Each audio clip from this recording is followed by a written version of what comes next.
After a 7-year break, I have finally returned to Hogwarts. I have finally returned to the world of Harry Potter, the story, the legend of Harry Potter and the Sorcerer's Stone, or the Philosopher's Stone, if you are on a pleb American.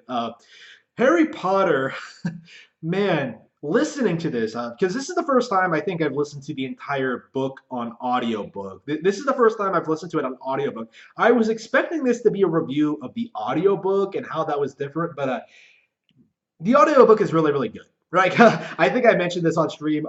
The audiobook is fine, but what really impressed me, what really won me over, and really what really got me excited, and what made me like blow through this book again for what feels like the millionth time once more is the story itself. Like the story of Harry Potter is like downright phenomenal, and just as an adult I feel like I appreciate it even more than I did as a child, or at least definitely more than when I last read it, because I think when I last read it I had like come off of like really religiously reading these books like over and over and over again. So I was just like, okay, here's how I feel about them. The first two aren't very good.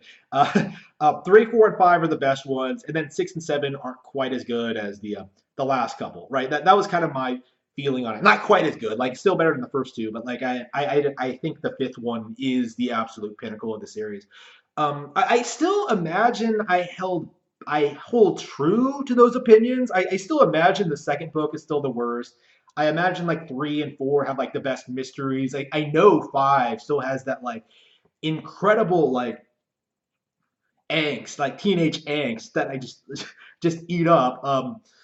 There's so much that I still hold true to my heart when it comes to like my opinion on these books. But rereading the first one again after such a long period of time of like not seeing the movies, not seeing anything Harry Potter related, not rereading the books, like after such a long period of time, listening to it again was a downright magical experience. There is just no other way to describe it, really. Just experiencing each chapter, each line, each new character, uh, each new revelation, each new like spell, like everything that happens.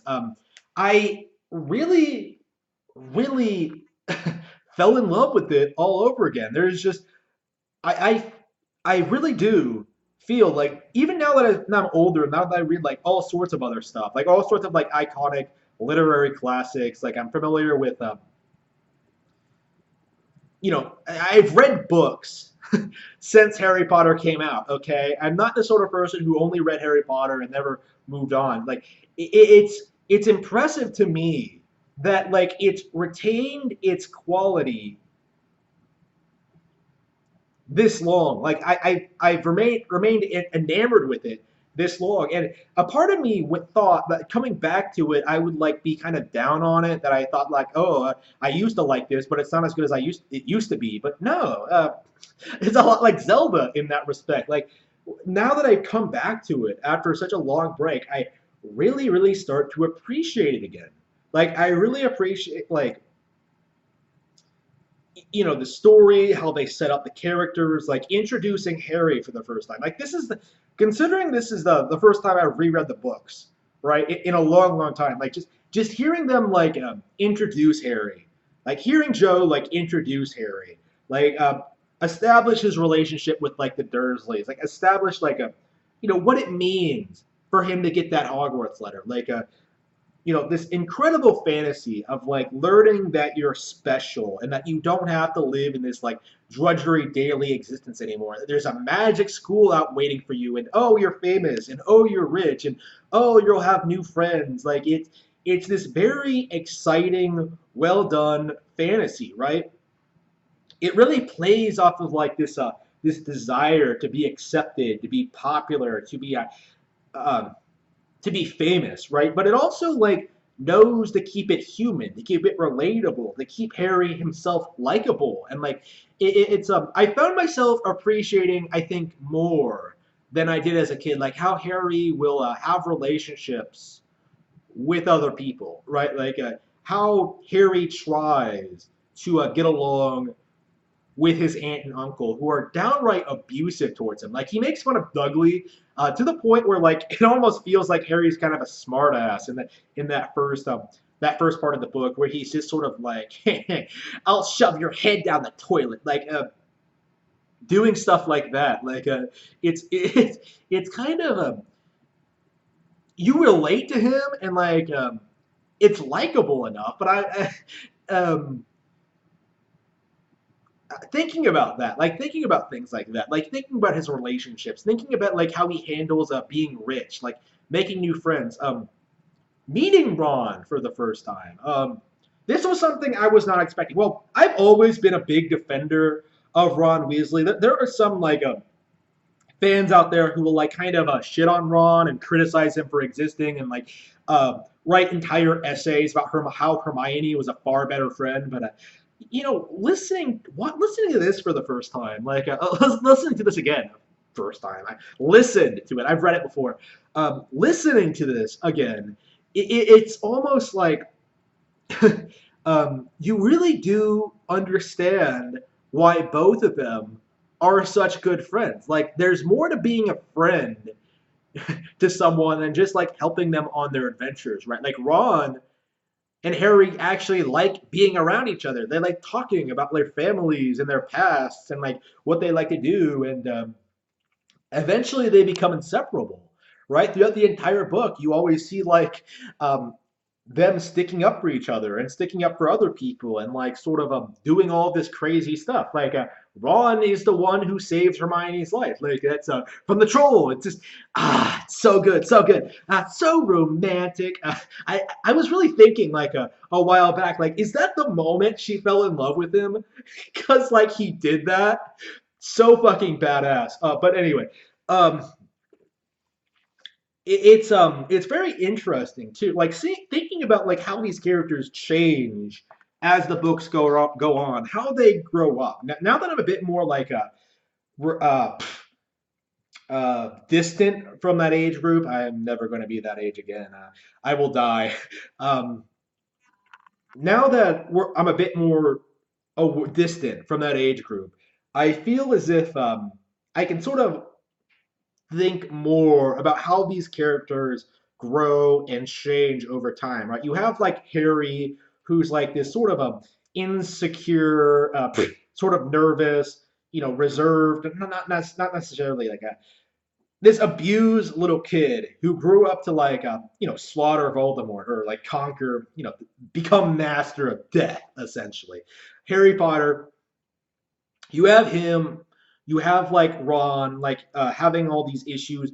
It's kind of interesting. You don't really see the books don't address it, but it really does seem like Ron does grow out of that phase he's in at the beginning of this book, where like he's obsessed with like surpassing his brothers. Eventually, he sort of naturally grows into his own person and sort of like accomplishes his own becomes his own man essentially, which is all very very impressive. And of course, you have Hermione, who probably has the most drastic change, noticeable even in the first book, where like she starts off as this bossy, arrogant know-it-all who like nobody likes to like this legitimately passionate friend to Harry and Ron that just warms my heart. I just love it. I love these characters. They are just downright icons. Like Hagrid, they're the Malfoy. Just Jo had a real talent. I say had. She's still very talented, but I don't think having reread this book, I really don't think the new ones, the Cormoran Strike books, are anywhere near as good as this. It's kind of amazing how she has all these characters, and even if they don't have a whole lot of screen time, you still like really understand and appreciate them, right? Like Hagrid, how like they set up the whole magical world thing, how he like exposits about like Harry's past. Oops, I dropped my slide. How he exposits about like Harry's past, how like you know um, forming a relationship with him, like cursing Dudley to turn into a pig, but failing. Like this all builds up to like more stuff that happens later down the road, right? Like Harry will confront Voldemort. Like Dudley does look like a pig. Hagrid was expelled from Hogwarts, like which is explained in the next book. Like it's all just like masterfully crafted together that creates this like beautifully cohesive, well thought out universe, right? There's a reason for it feels like everything, like Malfoy. Malfoy, the whole mudblood thing, like it's not explained in this book, but Malfoy pretty much already like suggests this, right? Like they don't out Joe in the very first book.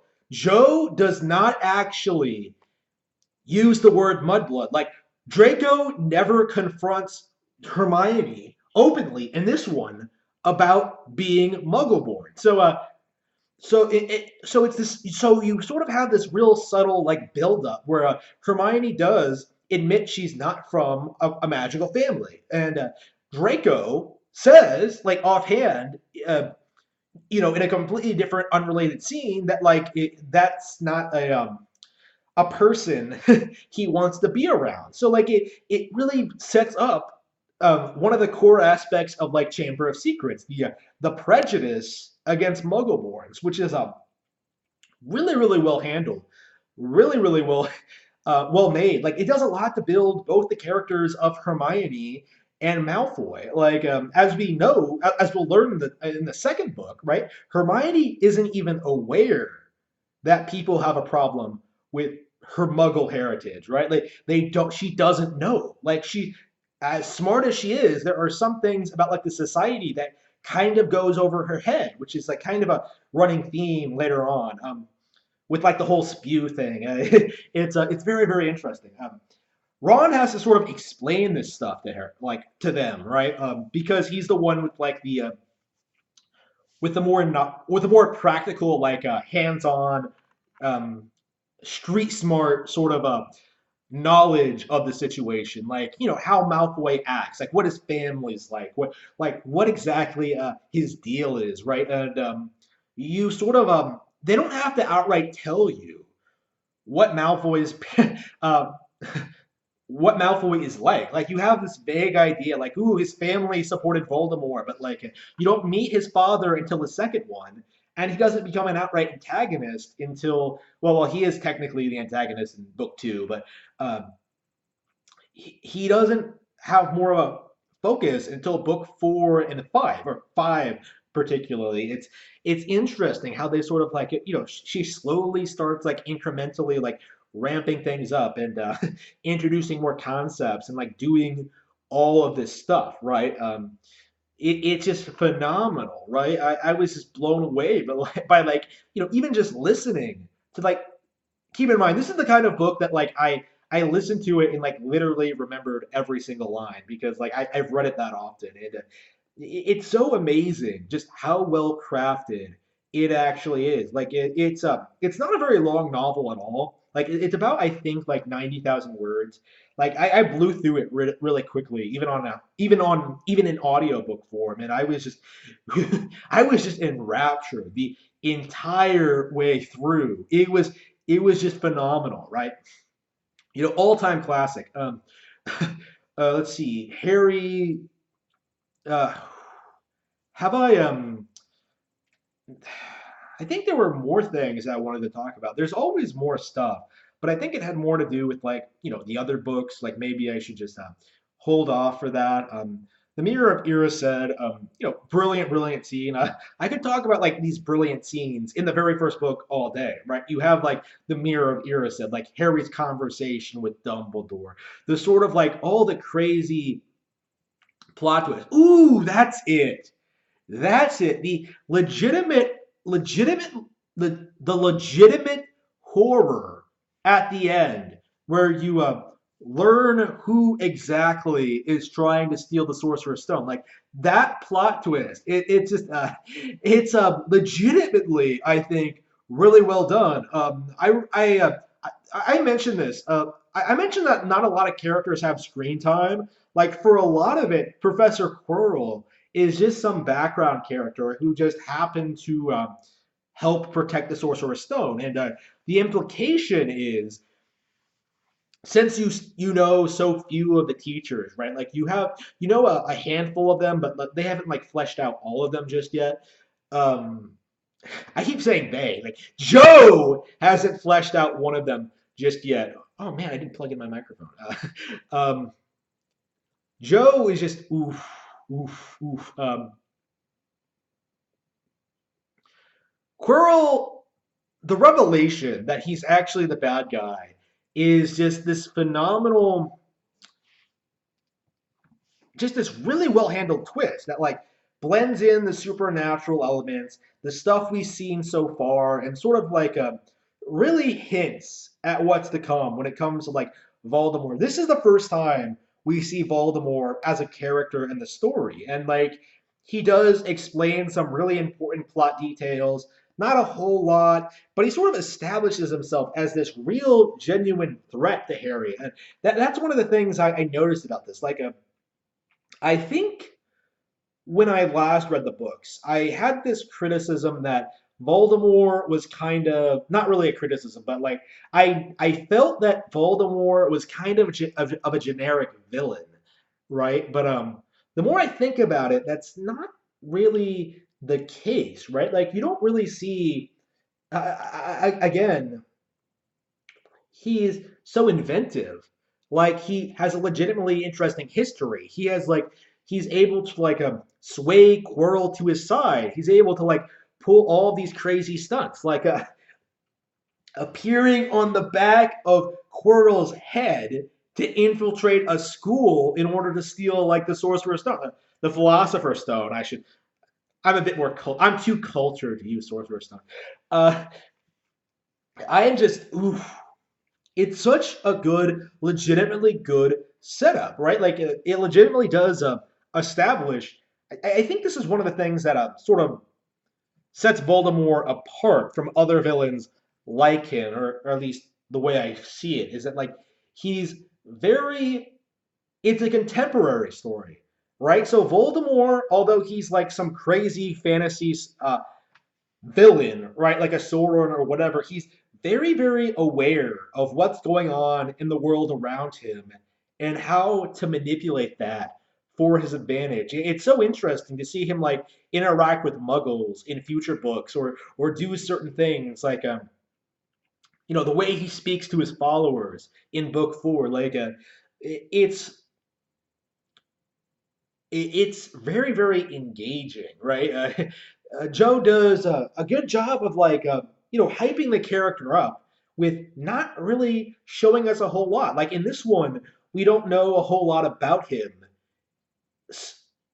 we don't know a whole lot about him yet. Like we know he went to Hogwarts.